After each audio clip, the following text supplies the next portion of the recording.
Sorry, hi. Hi, George. Thank you so much for coming.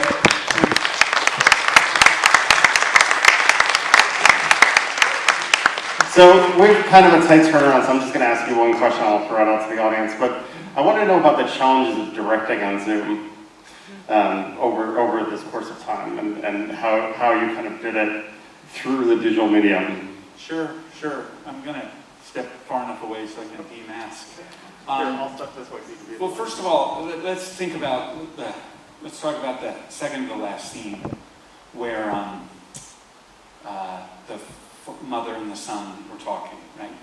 So, Atu is in California, and Noma's in New York. I'm in Brooklyn. David is in Pennsylvania, watching. We've got people in California recording the footage. We've got the costume designers, so everybody's somewhere. I wrote them, but I was so open to changing anything, and listening to actors in a way I hadn't ever listened before. So in a strange way, you because you can't rely on anything like interpersonal, you actually, I think we worked harder to listen and to understand and to try to come to a consensus. So was it and brave, and I'm in awe of them, every one of them. I'm going to open it up to the audience. Does anybody have any questions?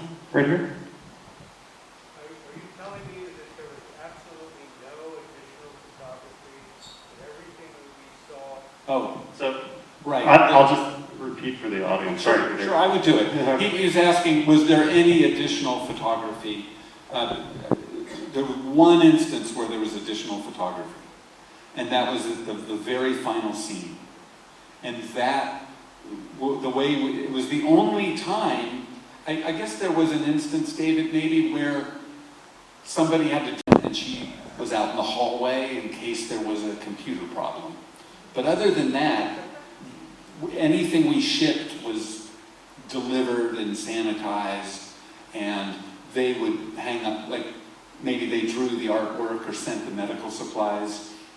But in terms of your question, it was always designed, the film was designed so that the last scene would be shot on film. As Maceo Bishop, our wonderful DP, went to Noma's apartment, he was practically in a hazmat suit. You know, he had so many masks. And we communicated through, Zoom and FaceTime, and he filmed her. And it was just, he came with a camera and Noma, and they filmed in the apartment.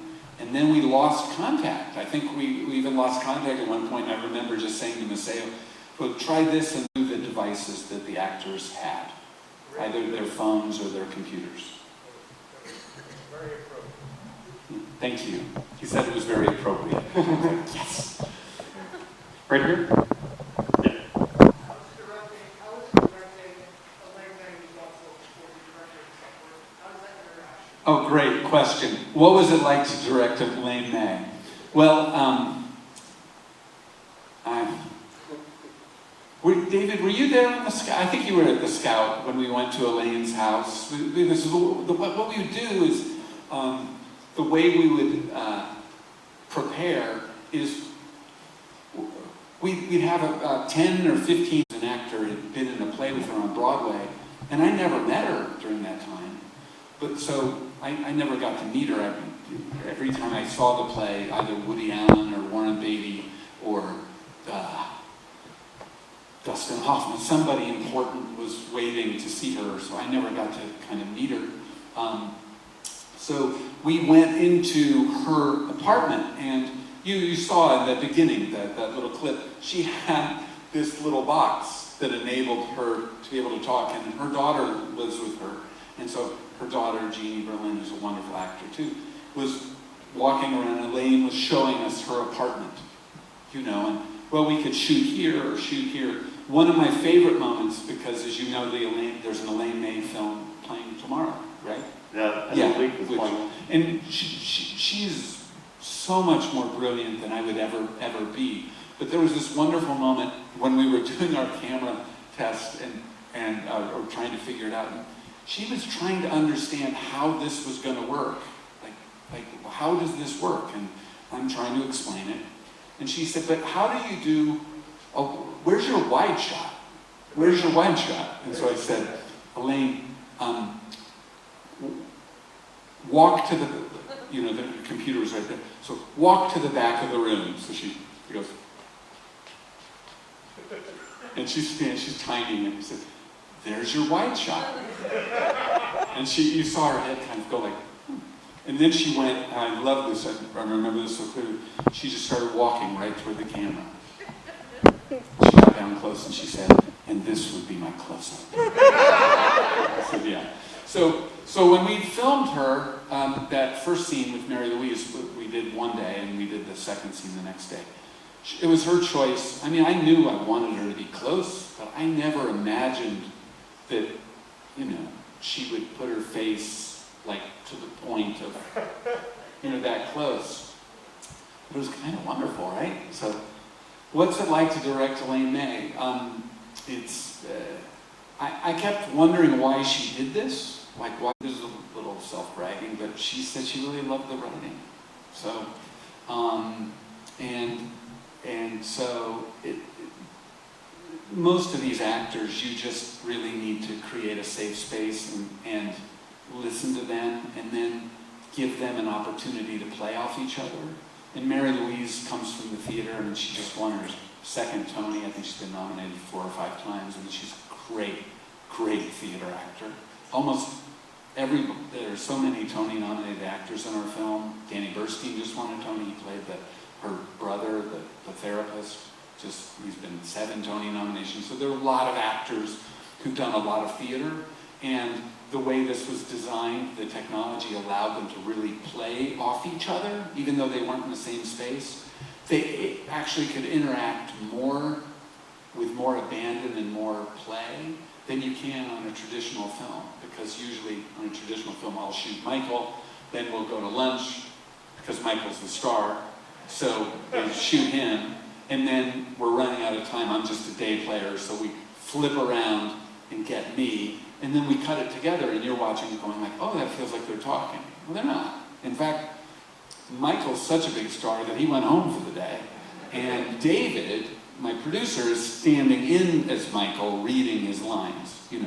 But on this, every take, every time they did a scene, we were filming every. These are great actors, but it wasn't like we sent them a camera and they filmed themselves, and then we sent another camera and they filmed themselves on another day. They were working off each other, playing off each other. It doesn't mean that we didn't cut from take to take. We might have used several different takes. Because we had to do a lot of takes because we had a lot of technical challenges. The sound would drop out, the picture would drop out. So sometimes, like the Elaine May scene, to get back to your question, that scene with her and Mary-Louise, it really, in many respects, directed itself.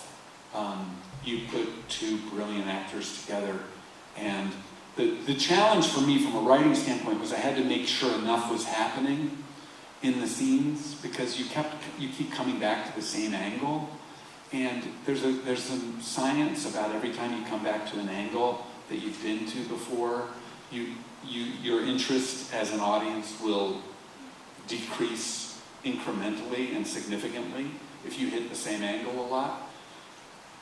There's kind of no way around it on this film, so we employed the 2-shot, a lot, and I also just tried to make sure that a lot was happening in the scenes so they would hold your attention. But it's really a testament to how good they are, and I mean, to work with her in that way, it's really a dream come true. Mary-Louise said, and she's worked with everybody, said it was like, maybe the highlight of her career, and that scene I think we only shot for about 2 hours, so we pretty much got it. I think we did it 5 times, and it's like, that's a wrap. because I don't know what to say. And the painful part of it is like, how do you cut it? Because every take's kind of great. Sandra Oh's monologue she did, like I have to tell you this story. She did it once, and I was like, that's it, we got it, we're good. And she said, no, I want to go again.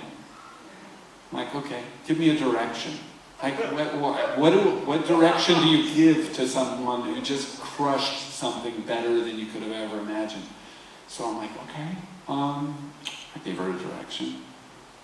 And I said, well, now you've made my job really hard, because it's going to be one take or the other. There's no version of it it's one take. It's going to be just one version. And then she said, I want to go again, please. Do you want a direction? Yes, please, a direction. So I'm like, okay, I came up with a direction. And then each time it was crushed. So it was like, you're making this too hard. Can we be done? She said, I want to go again. She wanted to go a fourth time. So, you have the time on these meetings. You only get so long to talk. So to her, I said, oh, now you only have 1 minute. And of course, that's the take we used. But they were all great. I mean, you could throw a dart. So, anyway. I think we have to turn the house over. I know we do. Thank you so much for supporting this festival. And one thing.